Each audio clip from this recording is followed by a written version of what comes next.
2023년 6월 12일 새로운 한 주가 시작되는 월요일 아침입니다. 오늘도 주님과 동행하는 시간 되시길 바랍니다. 오늘 우리에게 주신 하나님 말씀은 에레미야가 3장 40절에서 54절까지 말씀입니다. 하나님 말씀 같이 보겠습니다. 지나온 길을 돌이켜 살펴보고 우리 모두 주님께로 돌아가자. 하늘에 계신 하나님께 우리의 마음을 열고 손을 들어서 기도하자. 우리가 주님을 거슬려 죄를 지었고 주님께서는 우리를 용서하지 않으셨습니다. 주님께서 몹시 노하셔서 우리를 쫓으시고 사정없이 죽이셨습니다. 주님께서 구름을 두르셔서 우리 기도가 주님께 이르지 못하게 하셨습니다. 주님께서 우리를 뭇 민족 가운데서 쓰레기와 오물더미로 만드셨으므로 우리의 모든 대적이 우리를 보고서 입을 열어 놀려댔습니다. 우리에게 남은 것이라고는 두려움과 함정과 파멸과 폐허뿐입니다. 내 백성의 도성이 파멸되니 나의 눈에서 눈물이 냇물처럼 흐릅니다. 눈물이 걷잡을 수 없이 쉬지 않고 쏟아집니다. 주님께서 하늘에서 살피시고 돌아보시기를 기다립니다. 도성에 사는 모든 여자가 겪는 일을 보니 내 마음은 슬픔을 달랠 길이 없습니다. 까닭없이 내 대적이 된 자들이 새를 사냥하듯 나를 쫓습니다.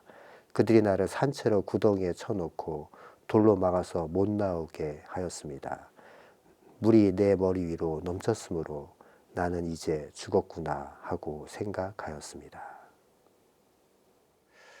오늘 보신 말씀은 에레미야가 3장인데요. 세 번째 중에서도 중반부에 해당됩니다. 에레미야는 이제 하나님께 소리 높여 기도하죠. 그동안 자신이 처한 상황을 1인칭 신점으로 읊조리고 있었다면 이제 우리라는 단어를 통해서 복수 대명사를 사용해서 표현하고 있습니다.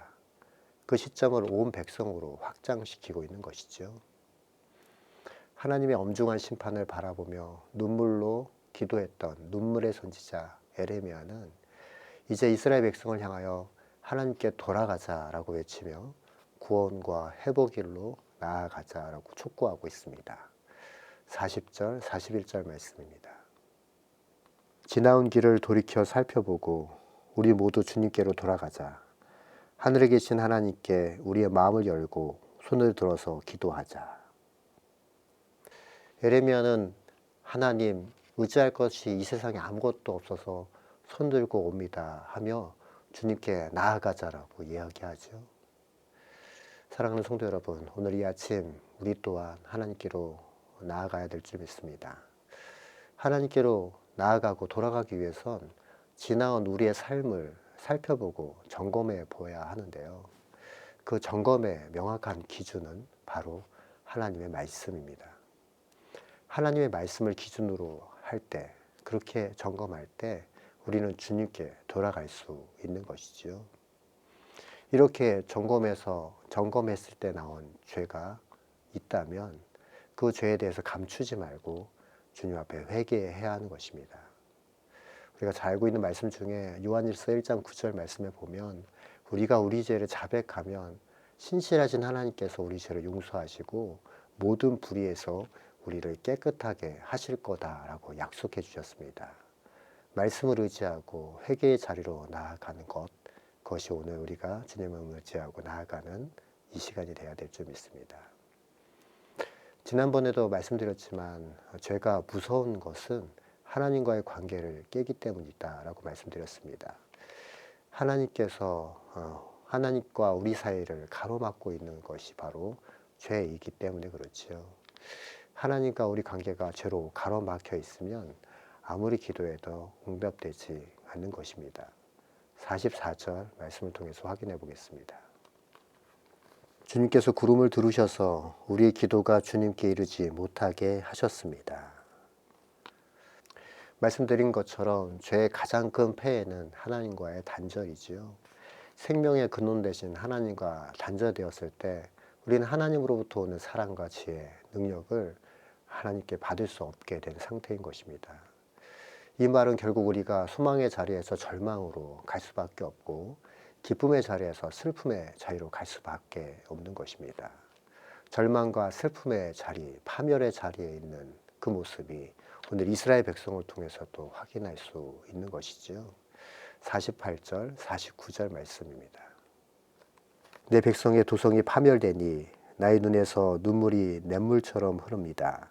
눈물이 걷잡을 수 없이 쉬지 않고 쏟아집니다. 결국 에레미야 선지자는 이스라엘 백성들의 그 연약한 모습들 때문에 눈물 흘리고 있지요. 사랑하는 성도 여러분, 죄의 유혹은 처음에는 달콤한 것 같습니다. 그러나 결국은 기쁨과 그 기쁨을 송두리째 빼앗아 가버리고 우리를 슬픔의 자리로 내몰게 되는 것입니다. 잠언서 7장 21절에서 23절 말씀에도 그 죄의 유혹의 모습들 가운데 빠져있는 그 모습이 그려져 있는데요. 이 말씀도 찾아서 다시 한번 보겠습니다. 이렇게 여러 가지 달콤한 말로 유혹하고 호리는 말로 꿰니 그는 선뜻 이 여자의 뒤를 따라가 나섰다. 마치 도살장으로 끌려가는 소와 같고 올가미에 채이러 가는 어리석은 사람과도 같다. 마치 자기 목숨을 잃을 줄도 모르고 그물 속으로 쏜살같이 날아드는 새와 같으니 마침내 화살이 그의 간을 꿰뚫을 것이다. 사랑하는 성도 여러분, 죄로 인해 슬픔의 눈물을 흘리기 전에 먼저 회개의 눈물을 흘리는 하나님의 사람들이 다 되셔야 하겠습니다. 제가 또한 무서운 것은 우리의 원수 사단의 공격에 빌미가 되기 때문에 그렇지요. 말씀을 통해서 다시 한번 확인해 보도록 하겠습니다. 52절에서 54절까지 말씀입니다. 까닭없이 내 대적이 된 자들이 새를 사냥하듯 나를 쫓아 쏟습니다. 그들이 나를 산채로 구덩이에 쳐놓고 돌로 막아서 못 나오게 하였습니다. 물이 내 머리 위로 넘쳤으므로 나는 이제 죽었구나 하고 생각하였습니다. 죄의 유혹은 결과적으로 참혹한 파멸을 만들고 맙니다. 사랑하는 성도 여러분, 하나님의 보호는 사라지고 사단의 공격에 무방비 상태가 될 수 있다는 것, 그것이 죄의 무서운 것이지요. 죄는 후천적 결핍, 면역 결핍처럼 죄와 싸워 이길 수 있는 하나님의 의가 결핍된 상태로 사망에 이르게 되는 것입니다. 이제 말씀을 마무리하겠습니다. 예레미야는 죄를 회개해야만 하는 이유를 예루살렘 성의 파멸의 실상을 들어가면서 설명하고 있습니다.